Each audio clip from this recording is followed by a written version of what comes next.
Today is Tuesday, April 30th. We're talking about international action that could put Israel's prime minister on the same level as leaders of Russia and Sudan, despite America's objections. Also, a controversial Title IX change meant to protect transgender students in schools is facing major pushback. We'll tell you why several states are suing over it.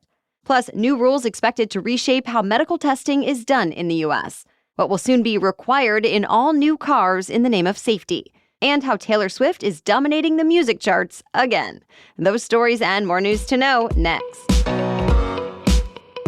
Welcome to The Newsworthy. All the day's news in around 10 minutes. Fast, fair, fun, and on the go. I'm Erica Mandy. Thanks so much for being here. You ready? Let's do this. The most serious international legal action taken against Israel since the war in Gaza broke out last fall is expected to happen as soon as this week.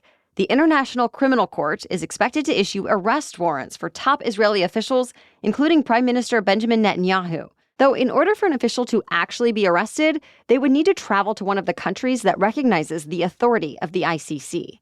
Already, Israel has faced accusations from United Nations bodies, foreign officials, and human rights groups who say it has violated international law during its military campaign against Hamas.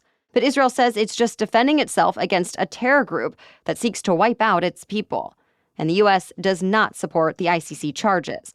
American officials have reportedly reached out to the court, worried upcoming decisions could harm a potential ceasefire deal that's been up for debate.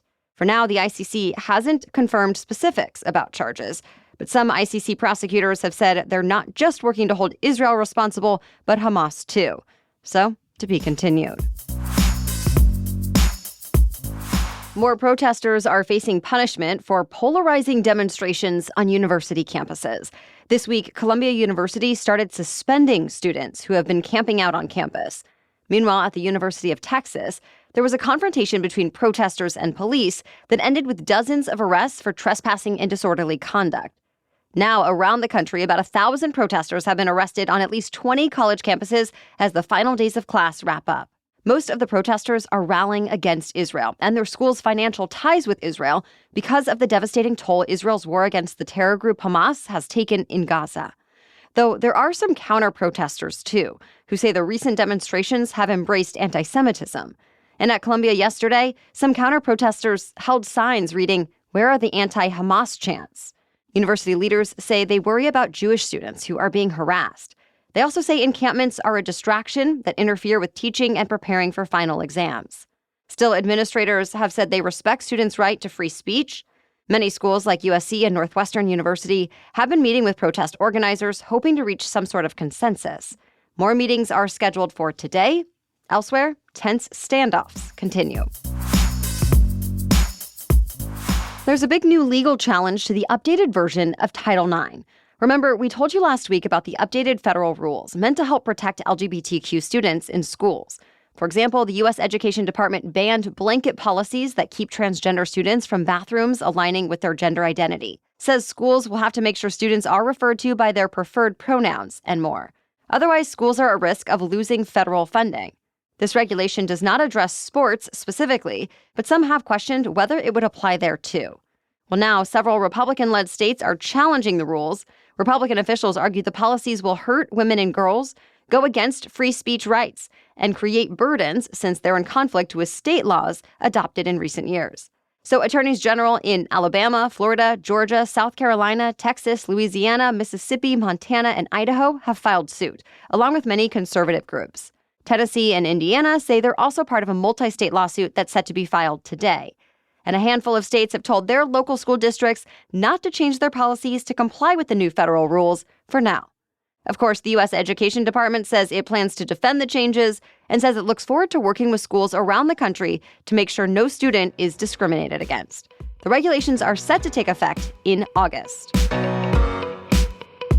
The federal government is cracking down to make sure medical tests are safe, accurate, and reliable. The FDA finalized a new plan to regulate lab tests, including some used to diagnose cancer and Alzheimer's disease. With that, many tests will have to go through pre-market review from the FDA and follow other requirements. Federal officials say the change is needed since lab tests influence nearly 2/3 of medical decisions, including high-stakes ones like choosing treatments or deciding whether to delay care. and health groups welcomed the announcement. But critics worry more regulation is impractical, that it will slow down the development of new tests and make healthcare more costly. For now, the FDA is planning to gradually phase in the oversight over the next few years. Tens of thousands of tests currently on the market will be grandfathered into approval, so they will not actually have to undergo federal review. Though all tests, old and new, will have to register with the FDA and report any problems or errors starting in about 2 months. Britain's King Charles is expected to resume his public duties today for the first time since being diagnosed with cancer. Buckingham Palace says doctors are happy with the king's response to treatment, so he's able to make a gradual return to the limelight. It will start today with a visit to a cancer treatment center to show support for staff, patients, and ongoing research. Then King Charles has larger events coming up this summer, like the Trooping the Color military parade, commemorations to mark the 80th anniversary of the D-Day landings, and a state visit from the Emperor and Empress of Japan. All the while, the king will continue his recovery. And for now, there's no announced date for when he'll be given the all-clear. More news is still coming up, but first, thanks to our sponsor, OneSkin. If you're like me, you are tired of cycling through ineffective skincare trends and overcomplicated routines, or even just asking yourself, wait, do I really need to have some time-consuming process to have healthy skin? This is why I'm so excited to tell you about OneSkin. Their products make it easy and effective to keep your skin healthy while looking and feeling your best. No complicated routine or time-consuming protocol. Instead, each morning and night that I do this easy skincare routine, it feels like a mini dose of self-care that I can actually commit to. I've been using their products for a while now, and I can really tell the difference in my skin, so I will be buying this again, even if they don't keep sponsoring the show.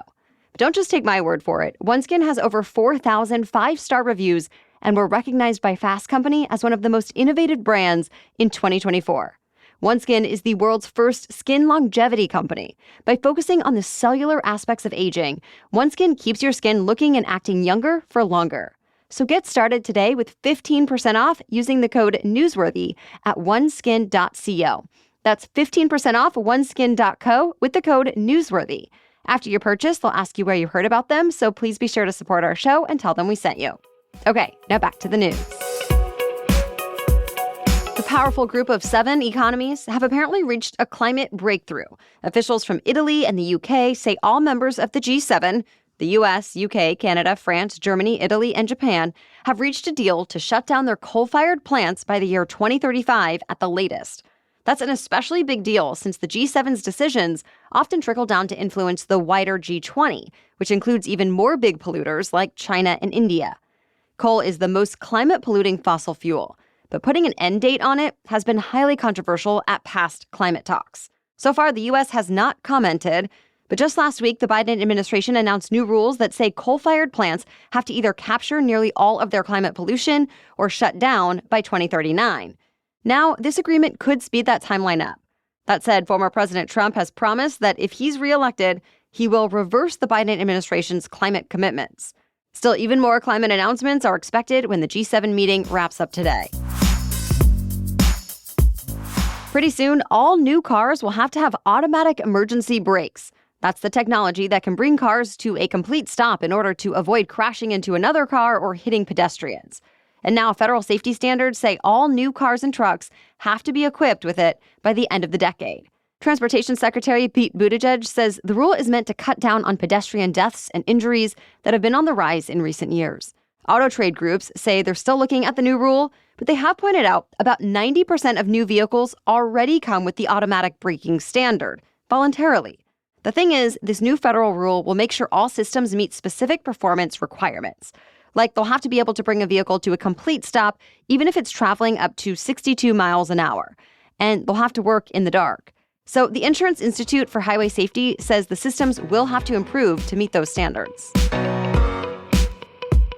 Another streaming service has decided to charge its subscribers more money. Again, Peacock announced it's hiking prices for the second time in 2 years. Both the ad and ad-free versions will now cost $2 more a month. This time, the hike is going into effect for new customers in July, right before the Summer Olympics that air on NBC's TV networks and Peacock. Then existing customers will see the increase in August. Besides the Olympics, Peacock features a lot of other live sports content like the NFL, WWE, Premier League Soccer, and more. And parent company Comcast is reportedly in talks to bid for NBA broadcast rights, too. Of course, Peacock isn't alone in raising prices. Already last year, Netflix, Hulu, Disney Plus, and Apple TV Plus also announced price hikes or subscription plan changes. Well, here's something we've said many, many times over the last couple of years. Taylor Swift has made history. With her latest album, The Tortured Poets Department, Swift fills the top 14 spots on Billboard's Hot 100. She actually became the first artist to ever monopolize the whole top 10 with her last album, Midnights, and now this one is doing even better. The music company Luminate says it was actually the biggest streaming week for any album in history. But she's topping traditional album sales too. In fact, this album accounts for the highest number of vinyl sales in modern history. Of course, it's just the latest of many Swift hits. The Tortured Poets Department is her 14th #1 album on the Billboard charts, tying Jay-Z for the most chart toppers by a solo artist. Next up, Swift is due to revive her tour on May 9th. That's it for the main news today, so now it's time for Trivia Tuesday, when we ask a different trivia question every week. But first, a quick break to talk about our sponsor, Boll & Branch. So you've probably heard all the different sleep hacks out there, but my best advice, just get the bedding you love. For me, my body just melts into bed and I go right to sleep with my Boll & Branch sheets and duvet set. My husband and I agree that Boll & Branch has the best bedding we've tried, and we've tried a good amount. So no wonder we went back for more. After loving our first set of signature sheets from Boll & Branch, we got another set. Super soft, super breathable, just feels good on our skin. And we even followed it up with our duvet set, which looks amazing and is also so comfortable. We got the linen duvet set in the mist color. Both our sheets and duvet set have only gotten softer with each wash, too. And together, our entire bedroom has been upgraded in both look and feel. And get this, there's a 30-night worry-free guarantee with free shipping and returns on all U.S. orders. Sleep better with the softest, most breathable bedding from Boll & Branch. Get 15% off your order when you use the promo code Newsworthy at bollandbranch.com. That's Boll and Branch, BOLLAND, branch.com, with the promo code Newsworthy. Exclusions apply. See site for details. Okay, now back to Trivia Tuesday. Today's trivia question is, what mineral can you add to water to make things float easier?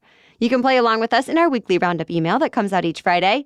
As for last week's trivia question, the book The Da Vinci Code opens with a murder in which famous museum? The answer is the Louvre. The Louvre is actually the largest museum in the world.